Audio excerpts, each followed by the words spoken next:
Hello दोस्तों, आप सभी का स्वागत है आपके अपने YouTube channel gratitude learning academy में। दोस्तों, आज के क्लास में हम लोग देखने वाले हैं संविधान निर्माण की प्रक्रिया। देखिए दोस्तों, ये पॉलिटी का बहुत ही इम्पोर्टेंट टॉपिक है, क्योंकि इसी से हम लोग समझेंगे कि हमारा जो संविधान बना वो उसके निर्माण में क्या क्या प्रक्रिया रहा और उसके पीछे का हम लोग देखेंगे कि क्या पृष्ठभूमि किस तरह से तैयार हुई थी संविधान निर्माण में। तो चलिए, इस वीडियो को शुरू करने से पहले जिन दोस्तों ने अभी तक हमारे चैनल को सब्सक्राइब नहीं किया है वो जल्दी से सब्सक्राइब कर लीजिए और बेल आइकन को भी प्रेस कर दीजिए, ताकि जो भी नई वीडियोज आएंगी उनकी नोटिफिकेशन आप सभी को मिलती रहे। दोस्तों, PDF के लिए आप हमारे टेलीग्राम चैनल से जुड़ जाइए, जिसका लिंक इस वीडियो के डिस्क्रिप्शन बॉक्स में दे दिया गया है। तो चलिए दोस्तों, शुरू करते हैं आज के इस इम्पॉर्टेंट टॉपिक को, और इसमें हम लोग समझने का प्रयास करेंगे कि हमारा संविधान किन परिस्थितियों में बना, हमारे संविधान में बनने के पीछे क्या क्या पृष्ठभूमि रहा है।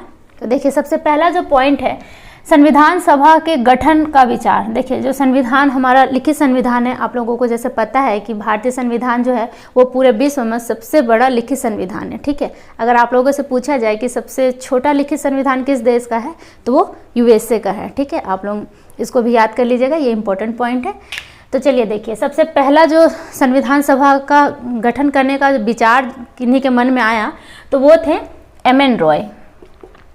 ठीक है, ये जो इम्पोर्टेंट नाम है इसको आप लोग याद करते चलिएगा। देखिए, इनका मन में विचार कब आया था तो 1934 में।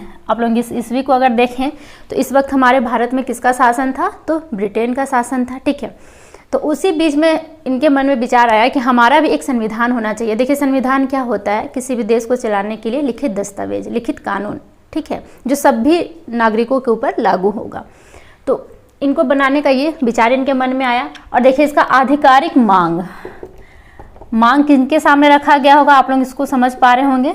जो ब्रिटेन के यहाँ पे जो भी शासक थे, जो भी यहाँ पे उस वक्त में उच्च पदों पर थे, उनके सामने ये मांग रखा गया। किनके द्वारा तो INC के द्वारा, इंडियन नेशनल कांग्रेस के द्वारा। और ईयर देखिए कब है तो 1930। तो विचार कब आया तो 1934 में आया। ठीक है, और प्रस्ताव ये मांग कब रखा गया तो 1935 में रखा गया। किसके द्वारा तो आप लोग इसको याद कर लीजिएगा, INC के द्वारा। ठीक है दोस्तों, ये इंपॉर्टेंट जो यहाँ पे ईयर लिखे गए हैं ये बहुत ही ज़्यादा इंपॉर्टेंट है, क्योंकि इस तरह से क्वेश्चन एग्जाम में बनते हैं, पूछे भी जाते हैं। चलिए, अब जब ये विचार रखा गया तो अगस्त प्रस्ताव, आप लोग ये वर्ड जो है बार बार एग्जाम में सुने होंगे कि अगस्त प्रस्ताव कब आया भारत में। तो अगस्त प्रस्ताव ये कब आया 1940 में, जब ये मांग रखा गया INC के द्वारा कि हमें एक संविधान सभा का गठन करना है, जिसमें हम संविधान से रिलेटेड कार्य को करेंगे, उसमें संविधान निर्माण की प्रक्रिया को आरंभ करेंगे।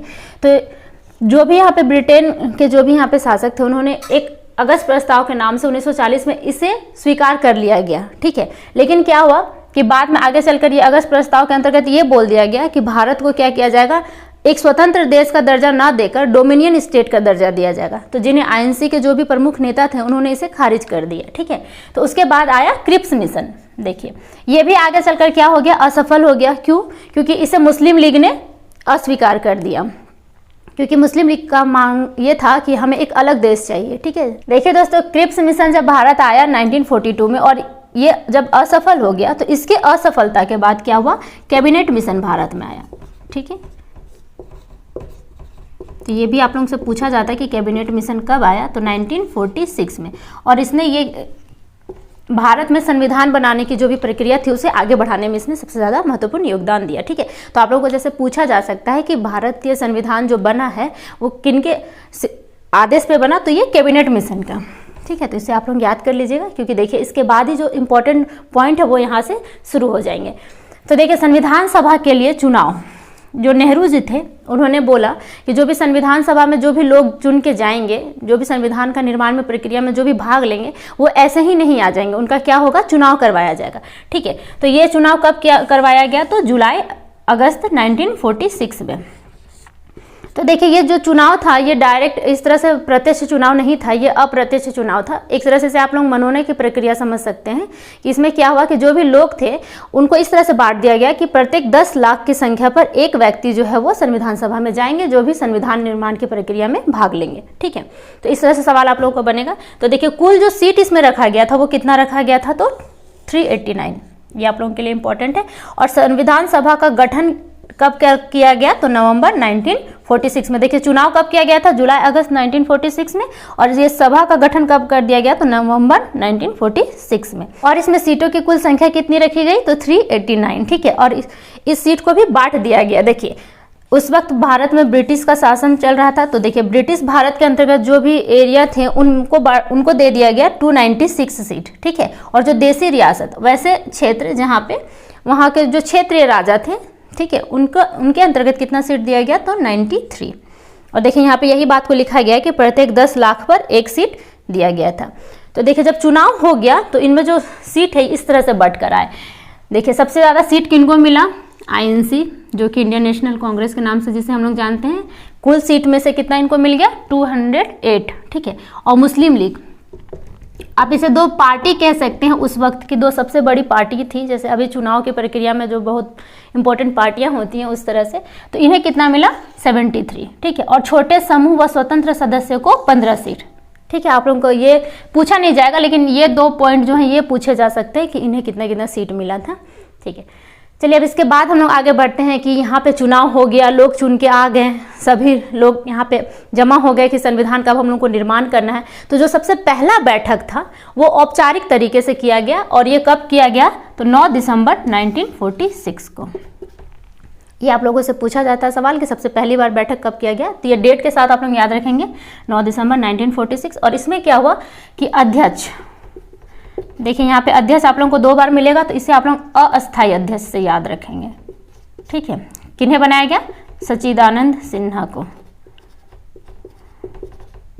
ये बहुत ही इंपॉर्टेंट क्वेश्चन है, बहुत ही इंपॉर्टेंट पॉइंट भी है, ठीक है। इसके बाद क्या हुआ कि देखिए यहाँ पे था अस्थायी, ये बैठक जो हुआ था, पहली बार जो बैठक हुआ था वो अस्थायी रूप से किया गया था, ठीक है। और उसमें जितने भी लोग थे उनमें से जो सबसे उम्र में जो सबसे बड़े थे उन्हें क्या कर दिया गया कि अध्यक्ष बना दिया गया। तो ये जो सच्चिदानंद सिन्हा जी जो थे ये बड़े थे उम्र में, तो इन्हें यहाँ पे अध्यक्ष बना दिया गया।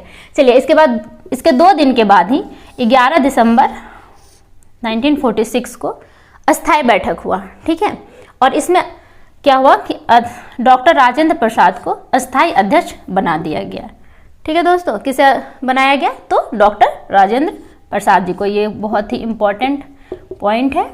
और देखिए इसी बैठक में जो 11 दिसंबर 1946 को किया गया, तो इसमें अध्यक्ष तो इन्हें बना दिया गया, ठीक है। और संवैधानिक सलाहकार, देखिए ये भी इंपॉर्टेंट है, आप लोग इंपॉर्टेंट पॉइंट को लिखते चलेंगे। संवैधानिक सलाहकार BN राव को बना दिया गया। तो ये सवाल इंपॉर्टेंट है कि संवैधानिक सलाहकार किसे बनाया गया था, तो BN राव को बनाया गया था। इस तरह का जो भी क्वेश्चन होता है इसमें अधिकतर ऑप्शन जो होते हैं वो सब सोचते हैं कि भीमराव अंबेडकर होंगे, तो वो नहीं है, यहाँ पे BN राव जी हैं, ठीक है। चलिए इसके फिर 2 दिन के बाद ही देखिए यहाँ पे आप लोगों को 2-2 दिन का गैप याद रखना, 9 दिसंबर, 11 दिसंबर और 13 दिसंबर। ये जो 3 डेट हैं ये बहुत ही ज़्यादा इंपॉर्टेंट है।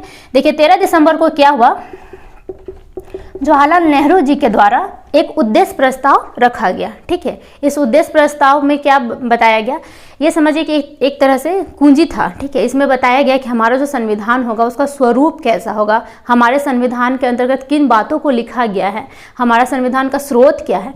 तो इसे हम लोग उद्देशिका या फिर प्रस्तावना के नाम से जानते हैं। और इसे बाद में आगे चलकर आप लोग देखेंगे कि इसे 22 जनवरी 1947 को इसे उद्देशिका के रूप में लागू कर दिया जाता है, ठीक है। यही जो यहाँ पे प्रस्तावना जो दिया जाता है, उद्देशिका दिया जाता है, यही आगे चलकर हमारे संविधान में प्रस्तावना के रूप में शामिल कर लिया जाता है। तो ये बहुत ही इंपॉर्टेंट पॉइंट है, तो इसे भी आप लोग याद करेंगे। चलिए अब कुछ और इम्पॉर्टेंट पॉइंट देखते हैं कि हमारा संविधान बनना कब से शुरू हो गया। मतलब अगर अस्थायी रूप से हम लोग देखें तो बनना कब से शुरू हुआ। सबसे पहला बैठक 9 दिसंबर 1946 को, उसके बाद जो सबसे अस्थायी जो बैठक हुआ वो कब हुआ, 11 दिसंबर 1946 को। देखिए इसके बाद इसको निर्माण होने में कितना समय लग गया, तो 2 वर्ष 11 माह 18 दिन, लगभग 3 वर्ष का समय क्या हो गया, संविधान निर्माण में चला गया, ठीक है। और इस संविधान निर्माण में कितने लोग शामिल थे, तो 389, ठीक है। चलिए अब इस संविधान में कुल कितना बार बैठक किया गया, तो ये 11 बार। ये भी पॉइंट इंपॉर्टेंट है, तो आप लोग इसको भी चाहे तो नोट कर लीजिए कि कुल बैठक कितना बार किया गया, तो 11 बार बैठक किया गया। सबसे अंतिम बैठक इस संविधान के निर्माण में जो सबसे अंतिम बैठक हुआ, जो सभी लोग एक जगह पे बैठे, वो कब हुआ, तो 24 जनवरी 1950 को। क्योंकि आप लोग को पता है कि इसके ठीक 2 दिन के बाद 26 जनवरी 1950 को हमारा संविधान क्या कर दिया गया, लागू कर दिया गया। ठीक है, तो ये भी कुछ डेट है जो एग्ज़ाम में अक्सर पूछे जाते हैं। चलिए अब आगे बढ़ते हैं। देखिए ये संविधान को जब बनाया जा रहा था तो कुछ समितियां बना दी गई कि ताकि अलग अलग, एक समझ सकते हैं आप लोग इसको, एक डिपार्टमेंट कह सकते हैं कि अलग अलग एक डिपार्टमेंट बना दिया गया और उन्हें अलग अलग कार्य दे दिया गया ताकि संविधान का निर्माण में जो प्रक्रिया है वो सरल हो जाए। तो सबसे पहला और सबसे इम्पोर्टेंट जो समिति है वह है प्रारूप समिति, जिसे हम लोग ड्राफ्टिंग कमेटी के रूप के नाम से भी जानते हैं। और इनके अध्यक्ष किन्हें बना दिया गया, तो ये थे B.R. अम्बेडकर जी। ठीक है, उसी तरह से संघ समिति, देखिए बहुत सारे समितियां बनाई गई थी। तो यहाँ पे जो इम्पोर्टेंट है और जो एग्जाम में अक्सर पूछे जाते हैं जिनसे सवाल, उन्हीं को यहाँ पे लिखा गया है। वैसे तो आप लोग अगर याद करने बैठिएगा तो बहुत सारी समितियां हैं, उतना याद करना भी पॉसिबल नहीं है। चलिए जो एग्जाम में अक्सर पूछे जाते हैं उन्हीं को हम लोग यहाँ पे देखते हैं। संघ शक्ति समिति, और इनके अध्यक्ष किन्हें बनाया गया, तो JL नेहरू, जवाहरलाल नेहरू को। वहीं पे फिर आगे हम लोग देखते हैं प्रांतीय संविधान समिति। ये बहुत ही ज़्यादा इंपॉर्टेंट है, आप लोग इसको भी आई कर लीजिए। ठीक है, जैसे ये दोनों बहुत ज़्यादा इंपॉर्टेंट है। और इनके जो अध्यक्ष बनाया गया था वो थे सरदार पटेल को। ठीक है, आप लोग वैसे भी जान सकते हैं ये कौन है, लौह पुरुष। इन्होंने ही क्या किया था, भारत का एकीकरण में सबसे ज़्यादा योगदान दिया था। तो इन्हें क्या किया गया था, प्रांतीय संविधान समिति का अध्यक्ष इन्हें बना दिया गया था। अगले है संचालन समिति, इनके बनाया गया था अध्यक्ष राजेंद्र प्रसाद जी का। देखिए उसके बाद जो है वो भी बहुत ही इंपॉर्टेंट है। इसमें इतना लंबा लाइन आप लोग याद मत रखिएगा, बस 2 वर्ड को पकड़ के चलिए, मूल अधिकार और अल्पसंख्यक। ये 2 वर्ड को आप लोग पकड़ के चलिए, इससे पूरा लाइन को याद करने की कोई ज़रूरत नहीं। जो मूल अधिकार, हमारा जो मौलिक अधिकार है, और जो अल्पसंख्यक लोग हैं, इनसे रिलेटेड जो भी कार्य करने की समिति जो बनाई गई थी, उनके अध्यक्ष बनाया गया था सरदार पटेल को ही। ठीक है दोस्तों,